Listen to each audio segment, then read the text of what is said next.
हरियाणा में वीरवार को कांग्रेस विधायक पर ईडी की रेड हुई। वहीं पूर्व विधायक रामनिवास घोडेला ने कांग्रेस के विधायकों पर ईडी के द्वारा की जा रही कार्रवाई को निंदनीय बताया। उन्होंने कहा कि बीजेपी विपक्षी नेताओं पर ईडी सीबीआई की कार्रवाई कर उन्हें दबाने का काम करती है। बीजेपी की इस कार्रवाई से विपक्षी नेता घबराने वाले नहीं हैं।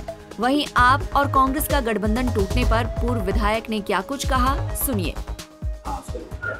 देखो, जो सरकारी तंत्र है उसको अपने हिसाब से काम करना चाहिए, परंतु ये सरकार है दबाव में डलवा के और सरकारी तंत्र का दुरुपयोग कर रही है।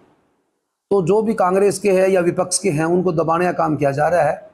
ऊपर से इलेक्शन है और किसी तरह कांग्रेस का हो, चाहे आम आदमी पार्टी का हो, चाहे और दूसरी दल हो, जो नहीं दिखा भाई कांग्रेस तो अब सरकार आने वाली हो रही है, सरकार कांग्रेस का ग्राफ ऊपर है, उनको दबाने का काम किया जा रहा है। जनता इस बात को समझ चुकी है कि एक आदमी को, दो आदमी को दबा देंगे, पूरे हिंदुस्तान की जनता को कोई नहीं दबा सकता। ये बदले की भावना से काम कर रही है ये सरकार। देखो, जैसे कि कुलदीप के घर पर ईडी की रेड पड़ी, परंतु बीजेपी में ज्वाइन होते ही वो मान चुप हो गया सौदा। और भी घने कांग्रेस पार्टी के साथी बीजेपी के अंदर ज्वाइनिंग करके उनकी फाइल बिल्कुल बंद कर दी। ये है मेरा मानना। नहीं, वो तो बस देखो, इंडिया गठबंधन तो लोकसभा के अंदर था। अब देखो, विधानसभा के अंदर भी आदरणीय हमारे नेता हुड्डा साहब ने और भी जो सीनियर नेता है सब बार बार कहते हैं कि हरियाणा में सक्षम रूप से कांग्रेस पार्टी है कि हम खुद चुनाव लड़ सकते हैं और सरकार बना दें। वहीं हरियाणा मांगे हिसाब पर अमित शाह ने कहा कि हम जवाब देने को तैयार हैं। शाह के इस बयान पर पलटवार करते हुए कांग्रेस नेता ने कहा कि हिसाब कांग्रेस नहीं बल्कि जनता मांग रही है। जवाब देने के लिए तैयार नहीं है, जवाब देना चाहिए। ये कोई कांग्रेस नहीं मांग रही हिसाब, ये जनता मांग रही है, हरियाणा की 3 करोड़ जनता। जब हुड्डा साहब इन 3-4 सालों में यात्राएं करी है, रैलियां करी है, उसके माध्यम से लोगों की आवाज आई है कि बीजेपी ने झूठ बोल के सरकार बना ली और जनता के लिए कोई फैसले नहीं लिए, आपने हिसाब मांगना चाहिए।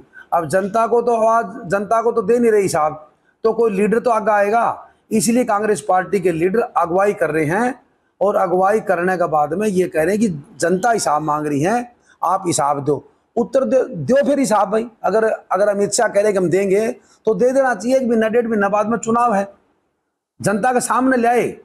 मैं आपका चैनल का माध्यम से कहना चाहता हूं कि 10 साल के अंदर इन्होंने कौन सा पावर प्लांट लगा हरियाणा के अंदर, एक भी हो तो नाम बताई।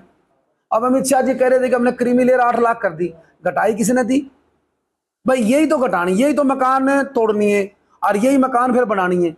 उसका देखो, अब इन्होंने बीजेपी ने, मैं तो ये कहता हूं, जो 3-4 साल में खासकर बैकवर्ड को ये नुकसान हुआ है क्रीमी लेयर का, इसकी बैकवर्ड के समाज से माफी मांगनी चाहिए।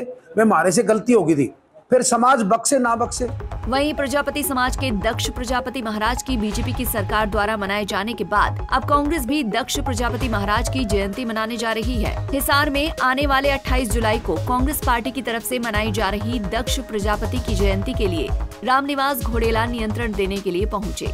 वहीं रामनिवास घोडेला ने कहा कि इस जयंती समारोह में पूर्व सीएम भूपेंद्र सिंह हुड्डा मुख्य अतिथि और प्रदेश अध्यक्ष उदयभान विशेष अतिथि के रूप में शिरकत करेंगे। पंजाब केसरी टीवी के लिए गोहाना से सुनील जिंदल की रिपोर्ट। हमसे जुड़े रहने के लिए हमारे YouTube चैनल को सब्सक्राइब करें और नई वीडियो की नोटिफिकेशन के लिए बेल आइकॉन को दबाएं। अगर आप ये वीडियो Facebook पर देख रहे हैं तो लाइक जरूर करें और ज्यादा से ज्यादा शेयर करें। धन्यवाद।